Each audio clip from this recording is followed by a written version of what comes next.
Good evening, everyone. I'm Shramana Biswas, and I welcome you all to this panel discussion on cultural identity and ideology curated under TMYS review in association with Oxford University Press. Under this theme, TMYS review December 2022 will explore the role of artistic endeavors of society in shaping cultural identity and ideology. I would also like to say that we are calling for submissions of stories, essays, and poems, and for project architecture and submission guidelines. Please visit www.tellmeyourstory.biz.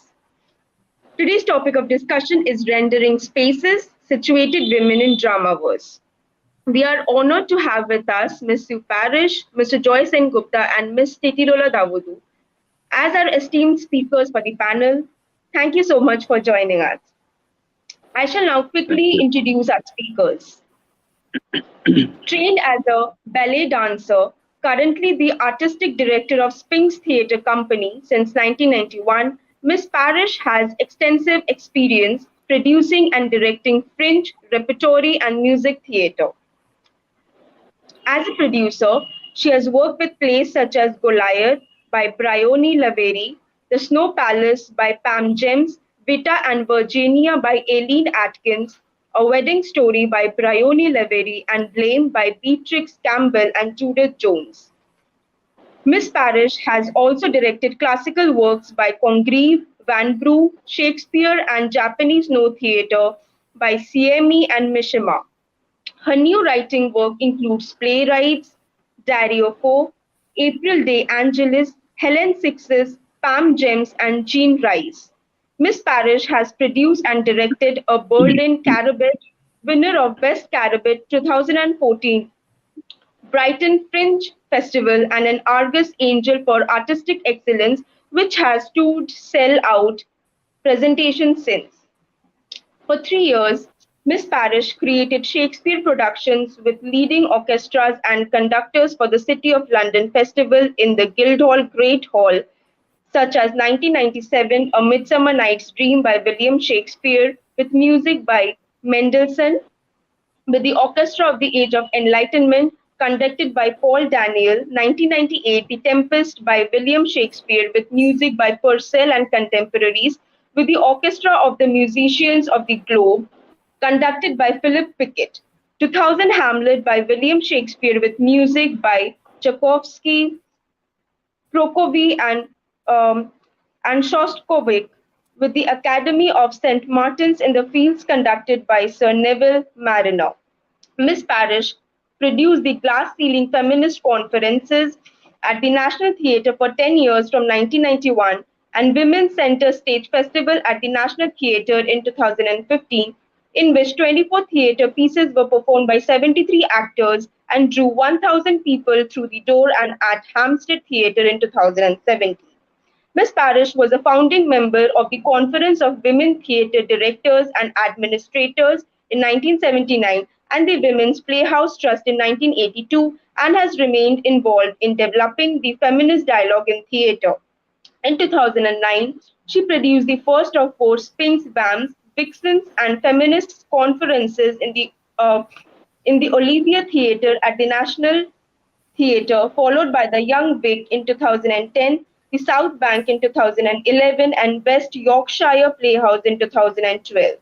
2019 Hampstead Theatre Symposium and 2020 Trafalgar Theatre Conference, Women in Theatre. Most recently, Spring's 30 Women Playwrights Project engaged 30 female playwrights and 15 regional and special theatres led by Miss Parrish and Jennifer Tuckett from 2020 to 2022. All productions and conferences funded by the Arts Council of England. Mr. Joy Sengupta has pursued his graduation in English honours with a postgraduate diploma in theatre studies, specialising in acting.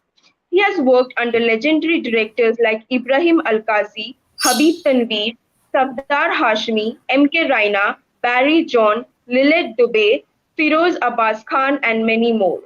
He has received Mahindra Excellence Award for acting in theatre for portraying Gandhi in the play Sami. He has performed globally, from West End London to Off-Broadway New York, from NADA Sydney to Edinburgh Fringe Festival. He has received V. Shantaram Award for acting in cinema for debut film Hazar Chaurasi Ki Maan, directed by the new wave legend Govind Nilhani. He has acted in over 40 feature films in Hindi, Bengali, and English, many of which received national and international awards. He has also acted in over 30 telefilms, 8 web series, 50 ad films. He has dubbed for mega Hollywood projects like Avengers and plenty of other projects, both films and international series. Also, he participated in radio plays for BBC Channel 4. He has worked as a teacher of theatre and education in schools, besides taking projects for Literacy Mission in India, teaching creative communication to management students and teaching techniques for um, acting for stage and cinema for Project Ekalavya run by Drama School of Mumbai. Titilola Dawudu is a Nigerian-born British storyteller and producer.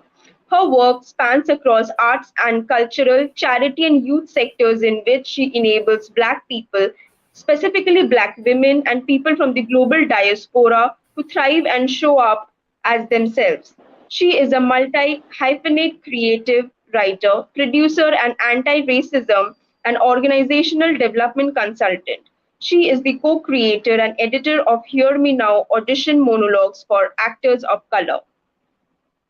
Now, without further delay, we shall start with today's session. Uh, Ms. Sue Parrish, I request you to please present your views on today's topic. Over to you, ma'am.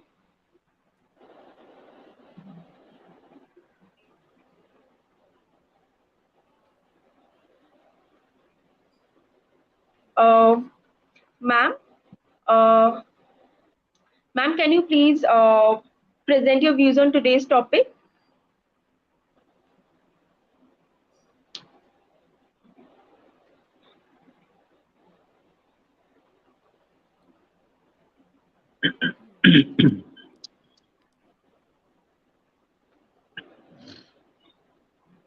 Um, uh, Ms. Parrish, can you please present your views on today's topic?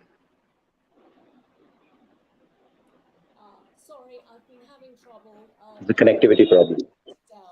Okay.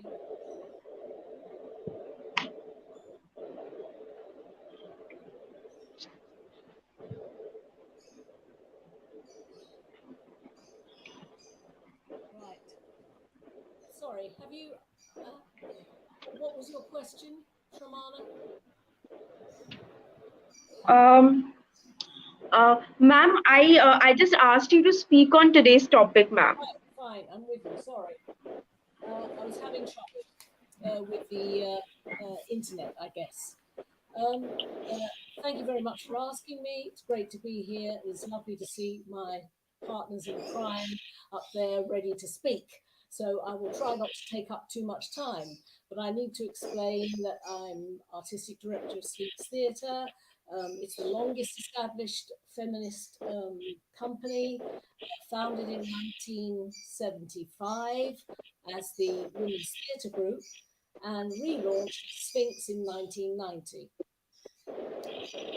In the short time that I have, I can't squeeze in all the data and research that we have, but if you go to our website, you will find lots of reports and helpful data about the presence of women in drama.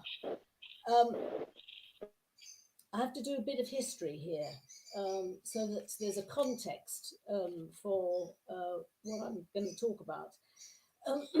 As it's not news to any of you, patriarchal cultures worldwide have oppressed women and others and restricted their lives. But in the wake of the 60s social and political revolutions in Europe, many alternative theatre companies sprang up. Among them, gay Marxist companies, and feminism began to make its mark on a clutch of lively, insurgent women's companies, of which the Women's Theatre Group was one. So political theatre was born. Many of the early shows were what you might call agitprop or issue-led, about, particularly in the women's companies, about abortion, women in prison, and other restrictions. But they were all focused on shining a light on women's lives, and the massive inequality in the representation of women in drama. We discovered, of course, that women's roles would not be expanded beyond the stereotypical wife, mother, girlfriend, sister to the male protagonist in the hands of the male playwright. Women must write their own dramas. As you know, women were banned from acting professionally in Shakespeare's day. He wrote a raft of complex women's roles within the restrictions of his contemporary culture to be acted by boys. So it was important, as women in English theatre discussed their dire representation, that we address Shakespeare's legacy. So in 1991-92, I opened my account with the company with an all-female Hamlet, and obviously cross-dressed. Excuse me, I need a drink. And this question of cross-dressing is vital to our conversation, I think.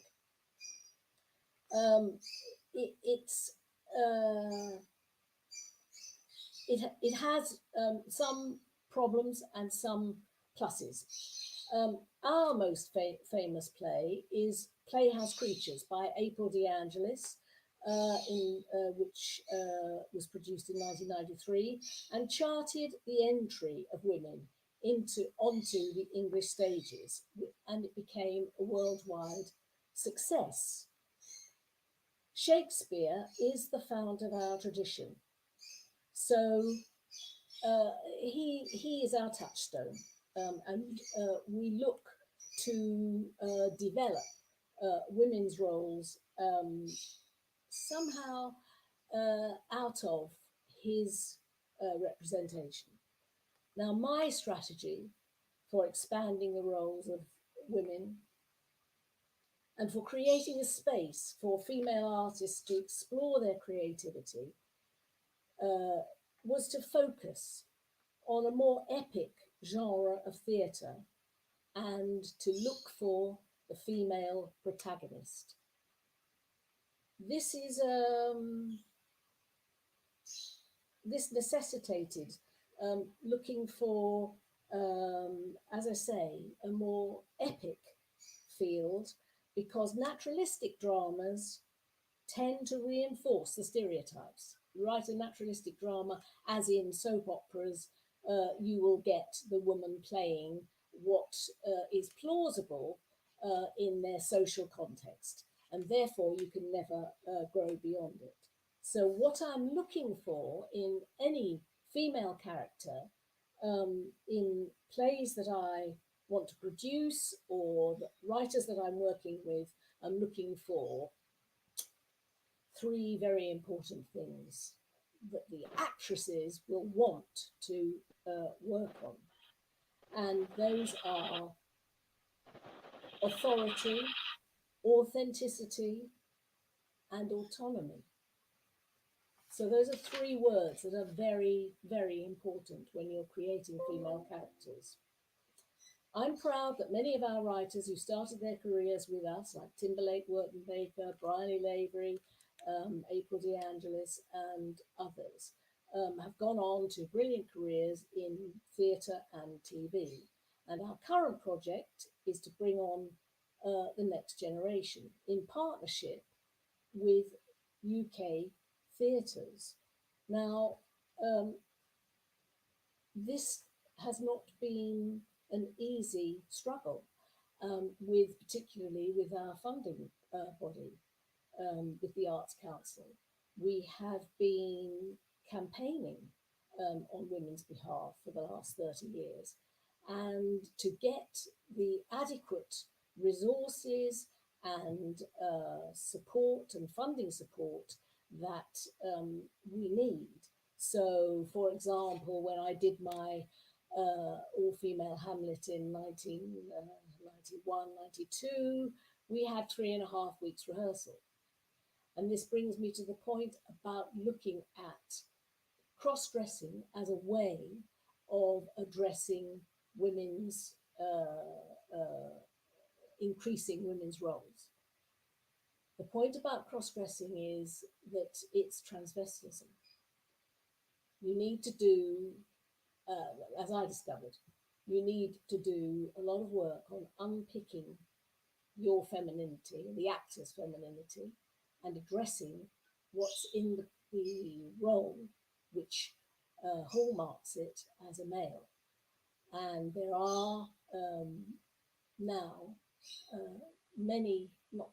some young women who have been trained and who can take this on. And I would refer you to the Japanese Takarazuka company, which is has been a long tradition now in Japan.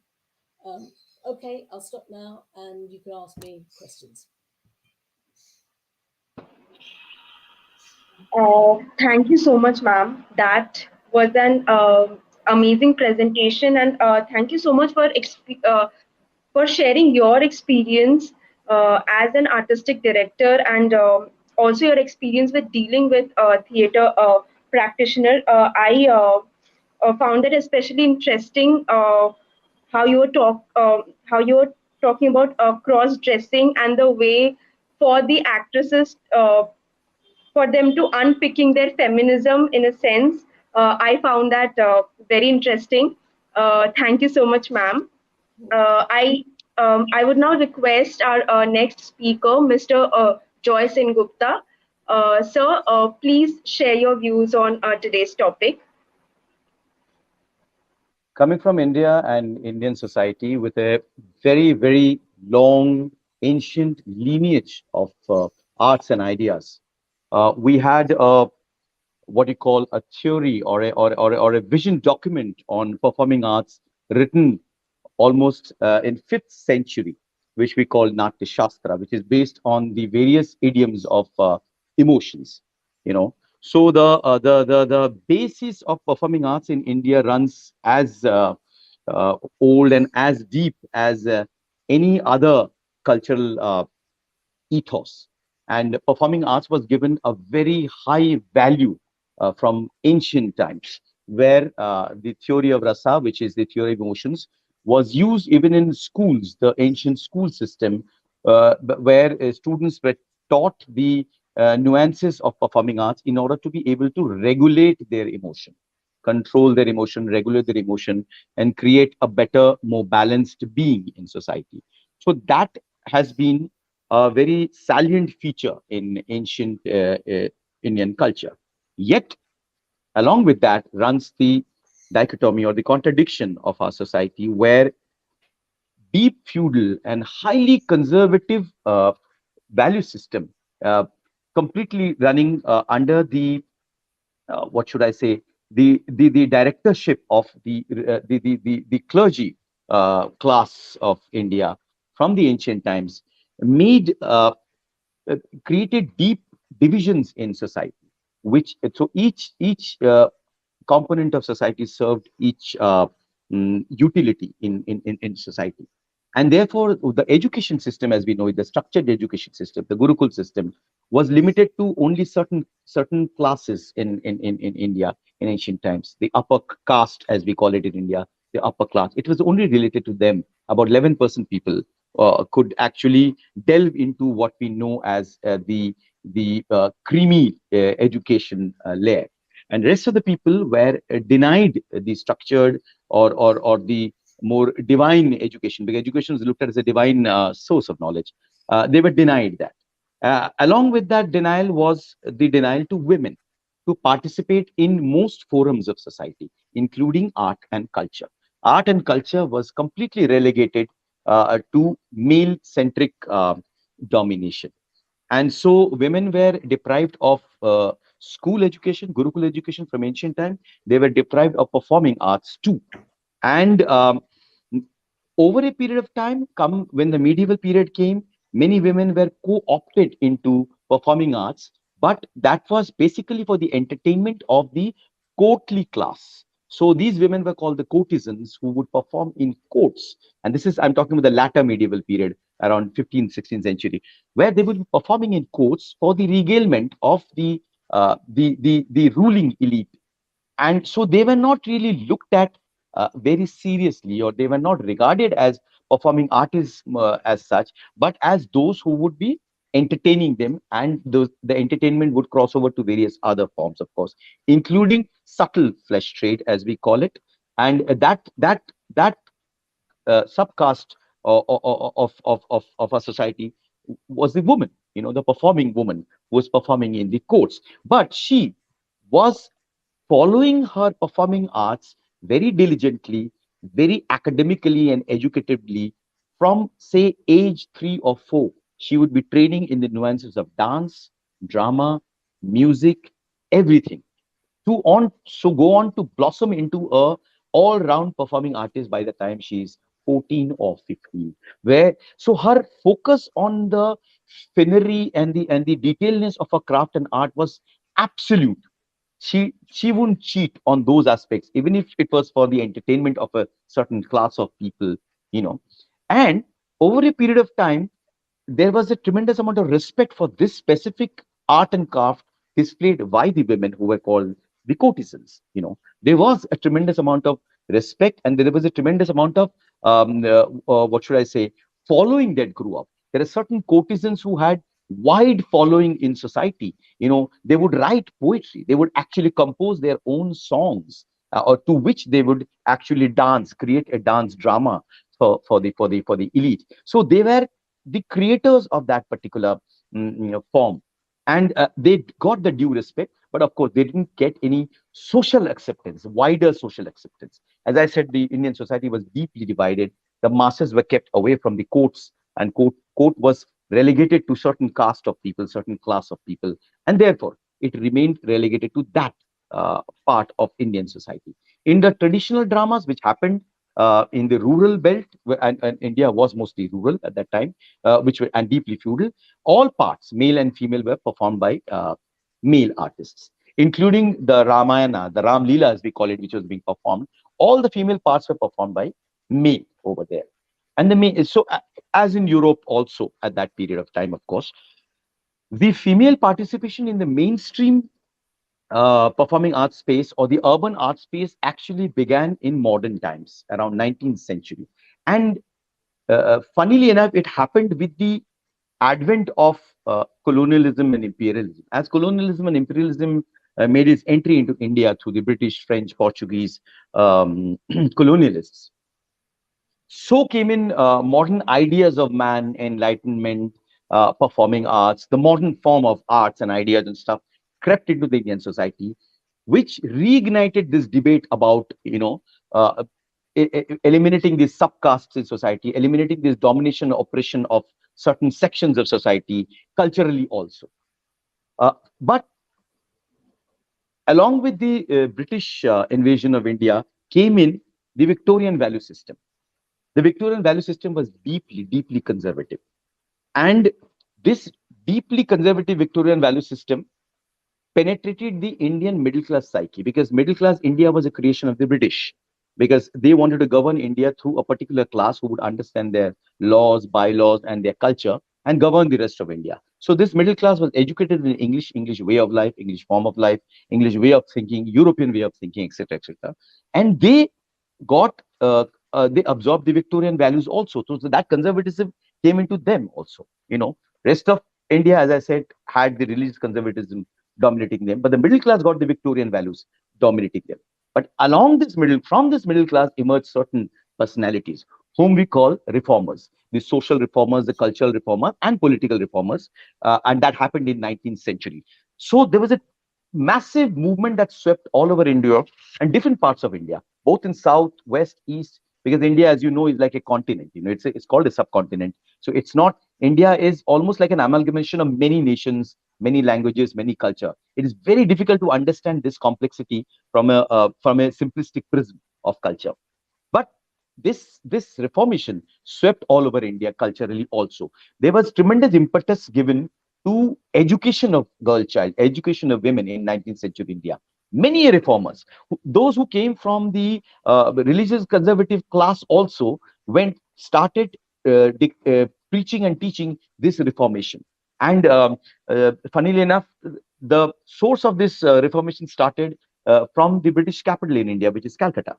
So colleges were established where women could study, schools were established. The various other what do you call rituals which dictating and dominating and regressing women in India were also pushed out uh, first by the reformers and then uh, under their pressure by the Britishers who made the laws and sub laws um, uh, declaring that certain rituals, certain things dominating women need not be there anymore. So there was a women's liberation movement, a sub-women's liberation movement going on parallelly.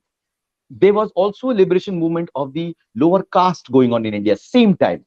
And it was also being led by certain educationalists, including women educationalists, which was very interesting that the subcastes or the lower castes of India were getting educationally liberated because of the British education coming to India, taught by women who were also from the subcaste. And parallelly, as I said, the other reformation that was happening, in widow remarriages and etc. etc. So the courtesans who were uh, actually the carrier of traditional art and culture in the courts itself, but they suddenly got stigmatized by the Victorian value system. They got labeled only as prostitute, whereas they were full-blown artists and performing artists. They took themselves seriously as artists, but the Victorian values stigmatized them as prostitutes. There was a tradition of temple arts, which is called the Devdasi tradition, where women were dedicated to the gods and the priestly class. They worshipped the god and the priestly class using performing arts, dance, music, and some elements of drama, which is called natya element in it. They were not supposed to get married. They are not supposed to be part of the material world. They're supposed to dedicate themselves spiritually. And spiritualism and art were at par with each other. Art in this space, art was considered spiritual. Spiritual was considered art. So art was given a divine position. As we all know in India, the god of art is actually a woman, goddess, Saraswati. So that was there. But these women, of course, had to somehow serve the priestly class also. And therefore, somehow they got stigmatized again by the Victorian value system. When the Britishers came, they stigmatized the Devdasi tradition and banned it. Along with that, what happened was the art that they practiced also got banned or came under tremendous amount of pressure that they had to hide it. The instinct of these women was so strong that they, within the outlaw or within the parameters of the art being outlawed, they secretively imparted that education to the future generation of women. They were secretly teaching other women or children the art of the traditional classical dance and music and stuff like that. They couldn't do it openly because it was outlawed. And this is how the bridge was created between, say, 18th century and 20th century, with 19th century being an age of contradiction, where Reformation, Enlightenment, all this was happening. Idea of new man, woman was being created. At the same time, old institutions were getting stigmatized, because of which traditional art was getting stigmatized, women were getting stigmatized, and yet uh, they were the warriors of art and culture, teaching it secretly to the coming age of women.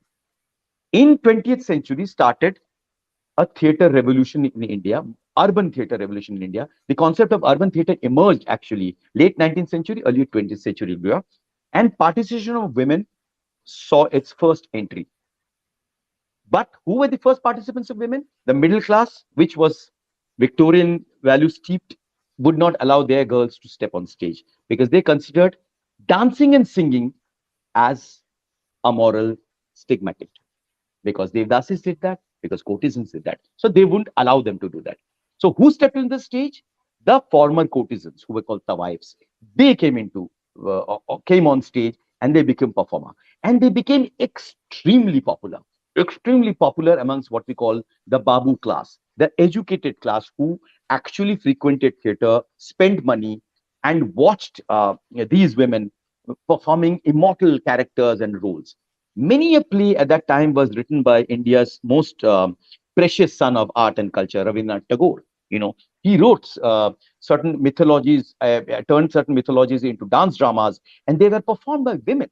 You know, they were ensemble of women performing them, and obviously these women had to be trained in dance and singing and acting, and that came from the Devdasi tradition, that came from the courtesan, the Tawaif tradition, and they performed these things, and thereby came the lateral entry of women in Indian theater, modern Indian theater, in the early 20th century. But post independence, post 1947, when the the push for nation building was also a push for rationalism and science, defeating of the old conservative values, there was a tremendous amount of push for women to be in the center, and women were in the center. The women who led the freedom movement were also the women who led the cultural movement. They were the literateurs, the poetesses who led this movement. And our first prime minister, Jawaharlal Nehru, was magnanimous enough to recognize these traditional arts and decided to form these institutions, national institutions, which would take this traditional art and rework the craft and encourage people to participate in the traditional art again. You know, and most of those people who came to participate in the traditional art now were from the middle class, the educated middle class, who took to the traditional art of dancing and singing and all that.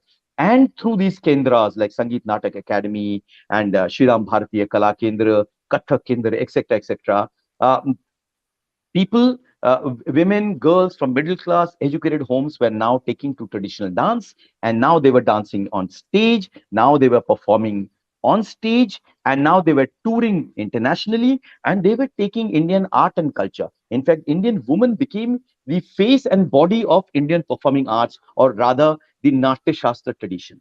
The opposite stigmatization happened when men took to classical dancing. Men were considered not man enough to be doing classical dancing because they were composed of very many feminine, what you call rasas or emotions. So men were not supposed to do that. Men were supposed to be macho. So men got stigmatized if they did the traditional Indian dance, which was now supposed to be done only by women. So this reverse trend started in India in mid 20th century, and it has not completely been broken. Men are still stigmatized if they do Indian classical dance. They are looked at as not male enough or macho enough, whatever. But the movement and the reformation continues, and the women's participation in theater, in writing theater, in playing theater, in creating the dramaturgy has continued. And many a male have actually uh, looked at theater from a feminist or feminine prism, including most celebrated playwrights like Girish Karnad and Mohan Rakhish. They have created beautiful plays out of mythologies where they have showcased women who have actually showcased their desire. So, women's desire came into the forefront on stage through these male writers. And there were also women writers like Krishna Shropti, who wrote fantastic plays like Mitro Marjani, which is about a rural woman demanding her desire and satisfaction. You know, these stuff actually revolutionized the theater scene in late 1960s and 1970s. Going into television and other stuff will take too long. I'll wait for the questions post that. As of now, I would like to put it here with a comma, and we can continue this discussion later on.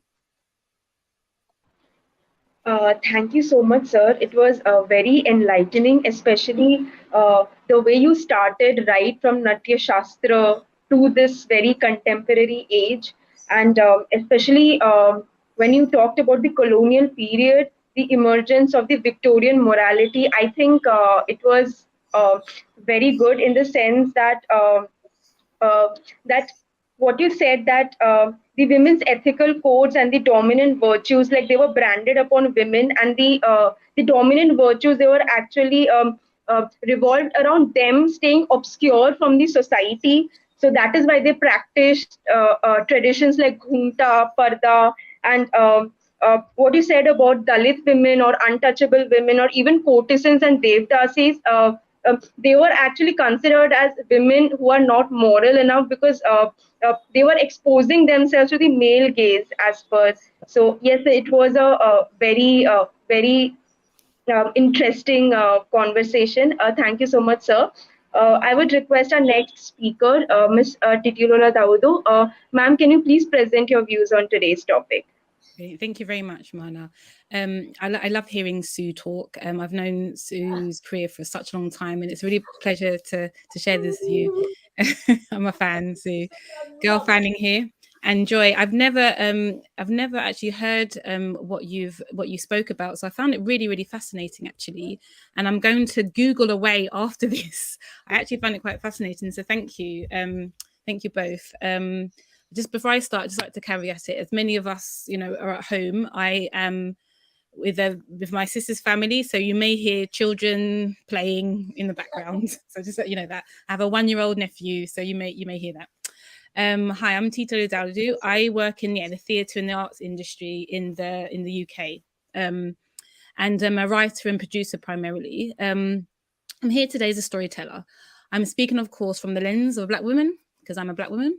But I am not speaking for all Black women. I like to say that because we're not a monolith, and we don't love to be grouped together. But what I'm speaking about really is from my perspective as a Black woman in the arts and cultural industry, as a storyteller myself, and I'll just take you on a bit of a journey.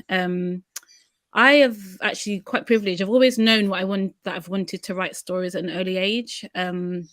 My parents kept some old kind of little stories I used to make in primary school, like when I was 7 or 8. And I grew up being a very, very fervent reader of Enid Blyton books, because that was all what was available to me. Very, I grew up very innocently, but I grew up in an all-white environment. Actually, me and my 2 sisters were the only Black kids or even children of the global diaspora in this particular area. And then I graduated to Judy Blume. But these were white authors telling stories about white children and young people. But as I said, that was all that was there for me. The first book I read that was by a Black woman was in secondary school. So I was 11, and it was by Mildred D. Taylor, called Roll of Thunder, Hear Me Cry. And it was given to me by my teacher, Mr. Martin, who's a Black teacher, and he knew that I loved reading.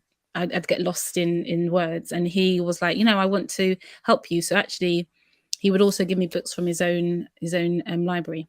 So Roll of Thunder, Hear Me Cry featured Cassie Logan.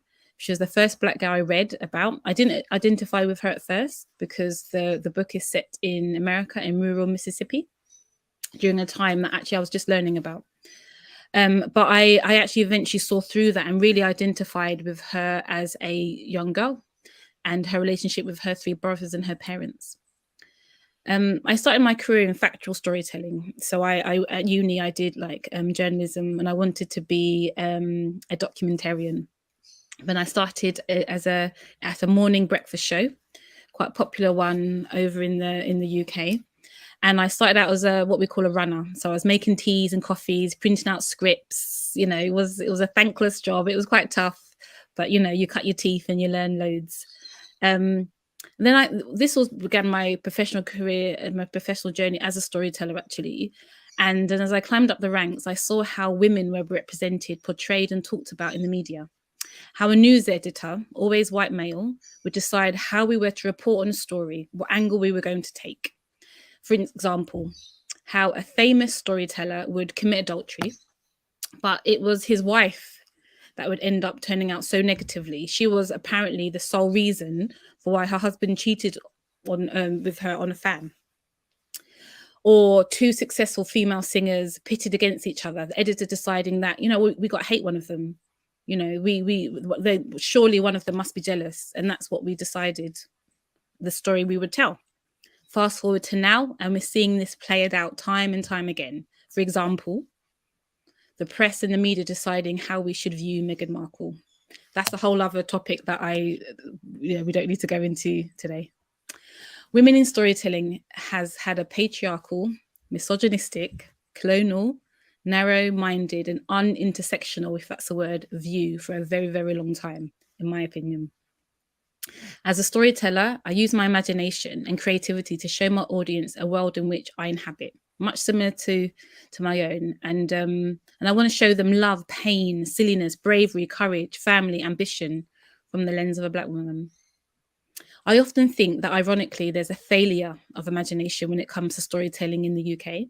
As writers, we sit, we write.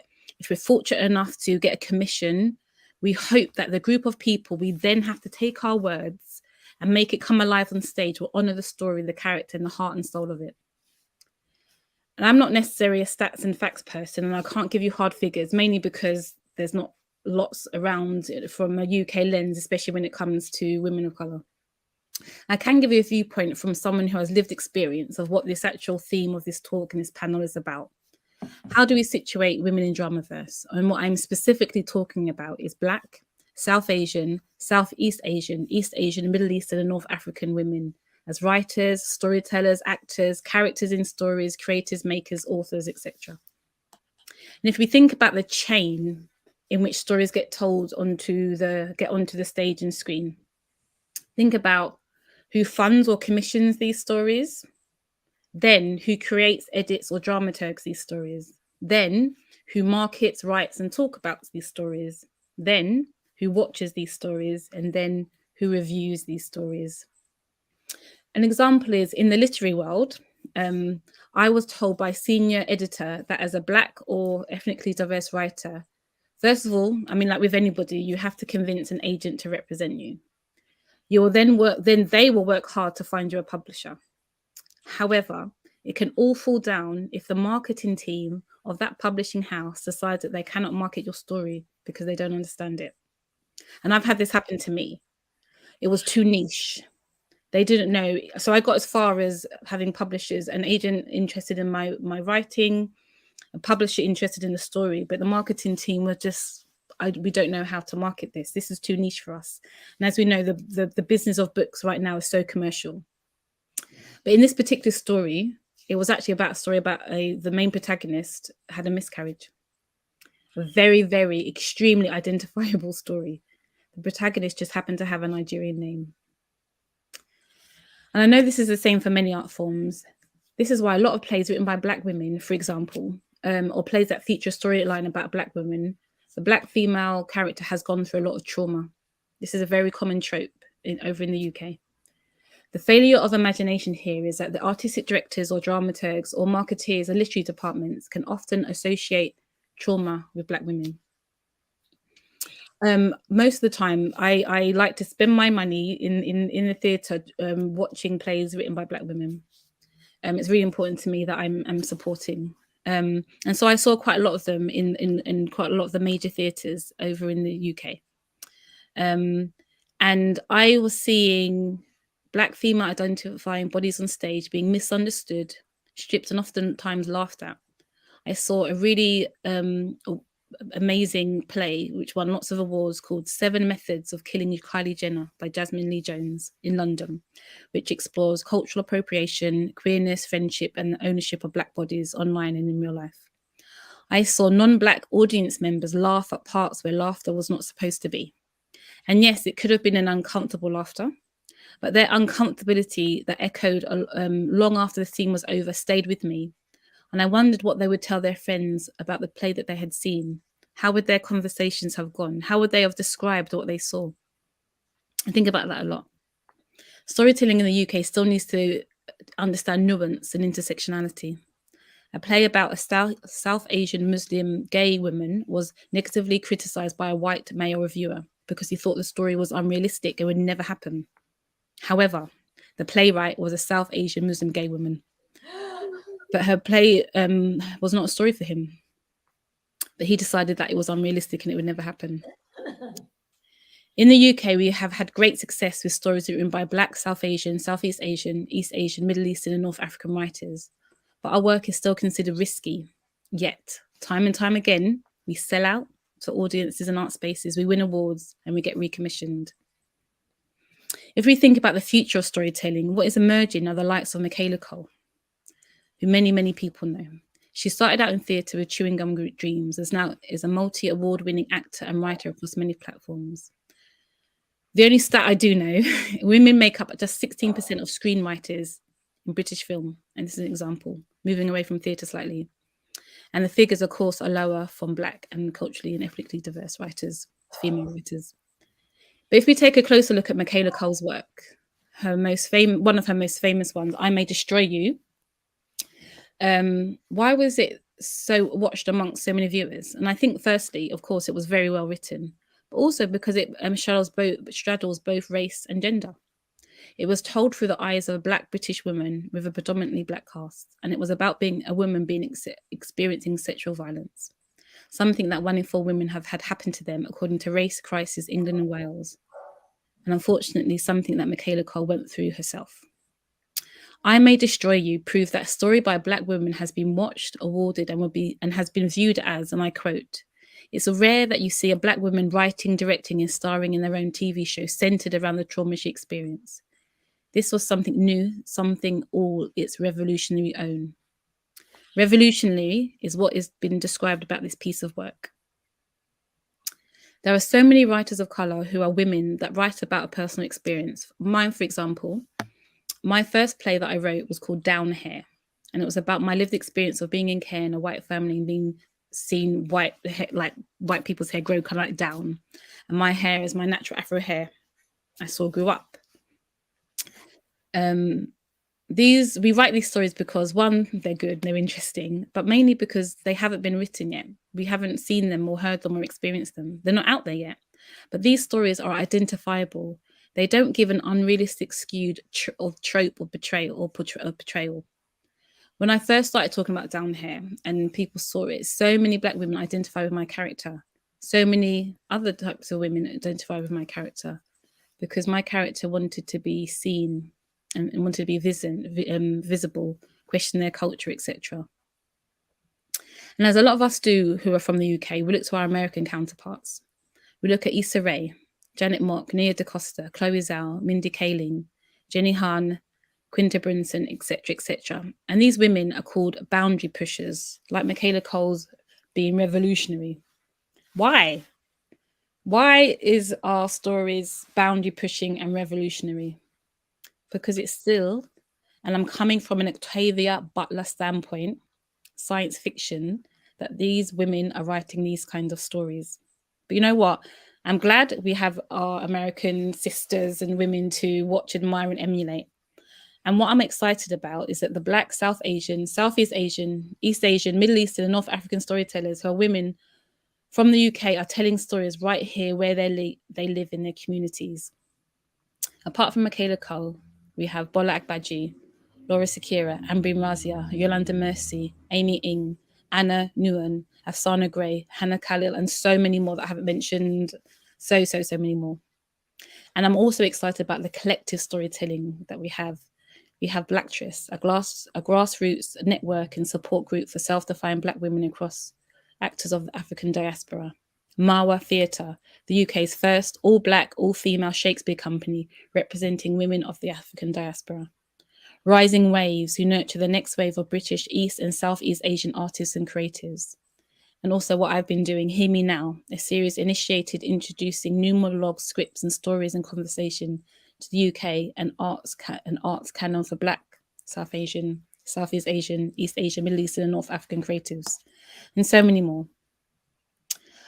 I do what I do because I want stories by women who look like me not to be science fiction. I do not want stories by women who look like me to be in danger of becoming a single story. Thank you very much for listening. Thank you so much, ma'am. Thank you so much for this very enriching conversation and for telling us your experience as a Black woman storyteller. I especially like that idea, the idea of identification that you have put forward. How you talked about the stories that they haven't been written yet, especially the Black women stories which do not follow that trauma trope, and these stories are a product of othering. I believe that I'm very sure that even you as a Black woman, you must have felt that how you are stuck in that in between spaces, like where do I belong? And since these stories are a product of that, I believe that they turn out to be very revolutionary. Thank you so much, ma'am. Uh, so now uh, we shall now begin with our question answer session. So my first question is to Ms. Sue Parrish. Uh, Ma'am, feminist theory has contested the male gaze, the idea that the representation of women has been shaped to satisfy men's sexual wants in a phallocentric society for more than 25 years. So, is it a product of culture, or is it a natural provenance of one biological sex? Ah, this is an absolutely ghastly question. And if the rest of you can understand it and answer it for me, please do. My dear, you've got about 10 questions packed into that one question. The one thing I would say about the male gaze is, of course, it's much easier to track in the visual arts than it is in theatre. And very, in the 70s, there was a very important book called Ways of Seeing by John Berger, in which he coined the phrase men act and women appear. And that is the description of women in theatre, not necessarily to satisfy a male gaze or particularly a sexual want, although of course that comes into it, but mainly that men drive the action. They are the central focus. They are the protagonist. So the women are mere decorations. They fulfill other kind of functions, but not to do with the drive or the meaning of the play, except of course in classics where you will find it. But of course, many times they have been presented and produced in a very non-nuanced, as Titi would say, and very crude fashion, where the women are presented as stereotypes. I think we are digging away at that. I remember seeing, and I'm probably going to be very unpopular here, but I remember seeing a production of Richard III not too long ago, in which it was very clear that the women who are, there are several women who are very important to the story: mother, queen, wife, all around him, were paid very little attention at all. It was entirely focused on the actor and the character of Richard III.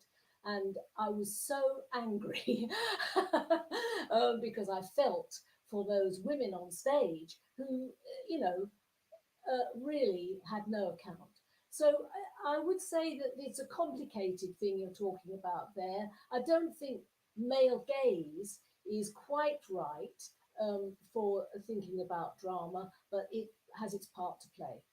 Okay. Thank you so much, ma'am, for answering to this very heavily loaded question. And Go it on, I is dare the rest of you to take it on. Go on. Yes, ma'am, I believe that this answer was very beautifully strewn together, especially what Ms. Dawudu, she also talked about that who holds the power, because she had posed some very important questions like who funds, who watches, and who reviews these dramas. So thank you so much, ma'am. Uh, so my next question is to Mr. Joyce and Gupta. Sir, how has image of women changed over time in children's and teen TV series? Uh, if we talk about India specifically, we have regressed, unfortunately, regressed hugely. And again, we see a contradiction.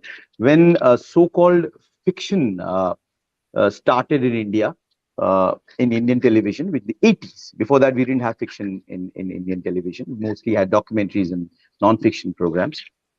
When the fiction program started in India, we saw very many progressive series in television. They were directly borrowed from literature and not necessarily written by women, but they showcase women in extremely progressive light.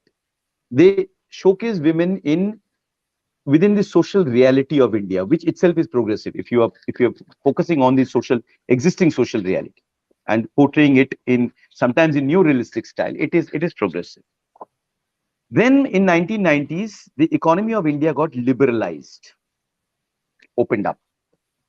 The market forces came in droves, and television got privatized. Before that, television was mostly national television. With the privatization of television, consumerist values crept in. It was all about selling, not so much about experiencing, but about selling. What sells will work. So suddenly in private television, we saw women which who were portrayed in manner which the market forces thought, because market forces are only focused on the urban audience. And they thought this urban audience will mostly absorb racy, explicit sort of content involving women. So promiscuity and all these things were started getting more focus in television. Suddenly, all television series in India became urban centric. There was no rural woman.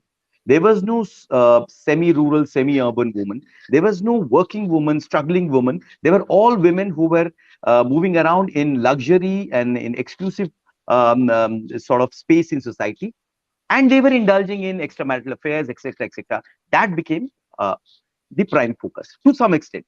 I'm not saying all series were like that. They started with the economic liberalization. By year 2000, India was in the cusp of globalization, major globalization.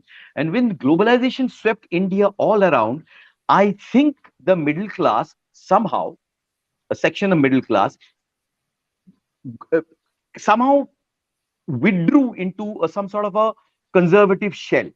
I think they got threatened by this rapid globalization, which they could not understand. Suddenly, MTV was all around them. The MTV culture was all around them, and the Indian middle class didn't know how to react. They were still steeped in certain feudal values within them, and they didn't know how to react. And suddenly, Indian television started serving this conservative, regressive instincts of the Indian middle class. So the Indian woman was suddenly housebound in traditional attire, only engulfed in kitchen politics, and constantly strategizing and plotting about marriage ambitions. So suddenly, from the 80s, when the Indian woman was within the space of existing Indian social reality, here was Indian women who was actually in reality going out, working in the corporate sector, doing MBA, working in the globalized sector. But in television, Indian woman was all housebound, all traditional attire bound, all ambitious only about marriage, just like the old Jane Austen world, and kitchen politics. And that sadly has still not left. But what happened in 2010? The OTT revolution happened. The web series came in. When the web channels opened up, the first flush of web content was from the West. So Netflix came there, Amazon came there. We started seeing the Western this thing. And suddenly the Indian series on OTTs were all modeled on the Western value or the Western eye. So certainly in the Indian OTT section, we saw content which was sexually very explicit, almost reflecting what was being shown on Netflix and Amazon, stuff like that. That didn't match in any way with the existing television content. Television content remained highly regressive, and it regressed further. It got into some sort of a conservative mythological mode. You know, we started creating these conservative mythologies and imposing these myths into the minds of Indian middle class or the Indian consumer, on television. Whereas out there, we were dealing with smartphones and everything which is modern and gadgetry and all this stuff. So these two couldn't combine in Indian television. OTT, as I said, went into the other extreme. So we are now grappling between these two extremes as far as the mass media is concerned. Cinema is in utter confusion. Cinema has taken two steps back, and it has gone into that whole epic space where larger than life heroics are governing Indian cinema space, just like the Marvel or the DC comics are governing the Western cinema space, so to say. So Indian cinema has gone into that space now, but television has remained regressive, hyper regressive. OTT is confused and doesn't know how to reflect the existing Indian social reality. But theater probably is the only balancing, sane voice in India. Urban theater, political theater. Though, as you know, in today's politics, which is governing India with extremely fascistic tendencies, one has to be on a very slippery banana skin. But the subversive work is coming in theater. So this subversion will probably carry us through in the performing arts space. But I can't say the same thing about television in India. Thank you so much, sir, for this excellent answer. And yes, I completely agree what you said about the how the advent of globalization it affected the television content, because the urban audience they just passively consume content without really giving it much thought.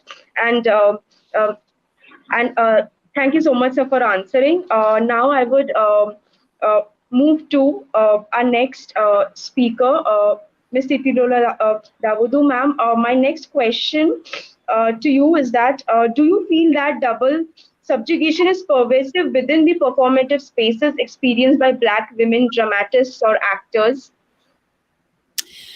Yes, I very much so. I think it's very layered though, and I'll use that word. I feel like I use it a lot, but it's nuanced. So what Black women in creative and performance spaces face goes from violence to erasure. So we're dealing with issues of race, gender, and class. We're dealing with issues of misogyny, misogynoir. We are dealing with issues of fetishism and colorism or shadism. And this is, and I think this is across TV, theatre, and film. And there are still, I think, when we come to, it's so layered, right? Because when we come to in front of the camera or on the stage or whatever, there are still so many not fully dimensional, thought out characters. And there's no excuse, because we have really powerfully written female characters as well as, Black characters in the UK.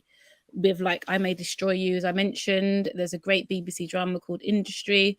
And I know our American counterparts are leading the way with anything Shonda Rhimes is a part of, Insecure, Abbott Elementary, This Is Us. And I'll even say, and I don't normally like superhero stuff, but even like with Black Panther and the upcoming film Women King, even though I know that's been quite controversial.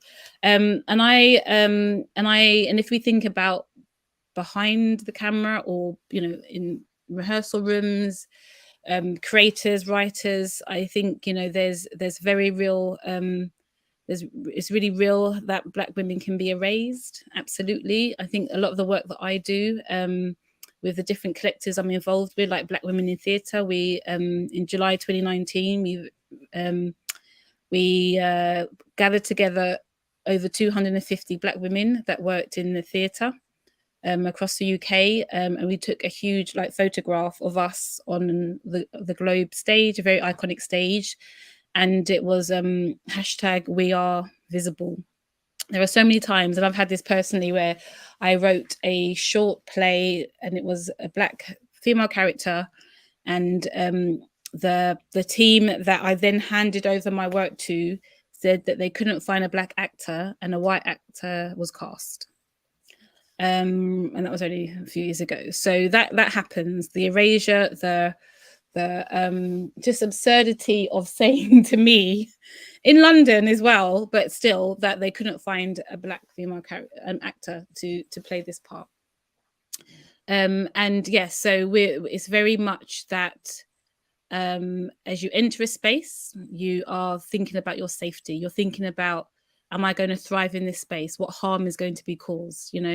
And as well as then you're just trying to get the job done. Whatever you're there for. So there is still a long way to go, because there are still, we're still very much underrepresented in decision-making spaces as well. But what I am ever the optimist, and what I have seen, especially some of those collective groups that I mentioned earlier, like Blacktress, etc., is I'm seeing us going, you know what, the industry is taking its sweet time. We're just going to do this anyway. and there's been strength in numbers. So what's really exciting across UK wide is that many Black people and other ethnically diverse people are just like, we're coming together and we are doing our thing. And as I mentioned before, our plays and our stuff are being sold out. You know, I May Destroy You won how many awards? You know, we know our work isn't risky. We know our work is integral to the whole essence of the art and cultural and entertainment industry. Absolutely. So we just, you know, we keep on going, but it's just layered that you have to think about protecting yourself. Or as you enter, you know, you go to work, you know, in that rehearsal room or whatever you're trying to do, that, you know, there's this added layer of thought about, am I going to get through this day? You know, let alone anything else. But as I said, I wouldn't do what I do if I didn't think that we weren't making waves.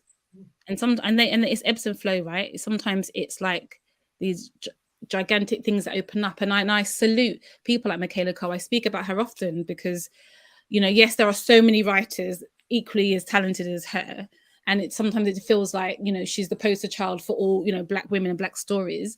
But I choose to celebrate her because and I'm sure it's been hard, and I'm sure she's had to fight, but she is brilliant, and she is creating brilliant work that is revolutionary, boundary pushing, whatever, right?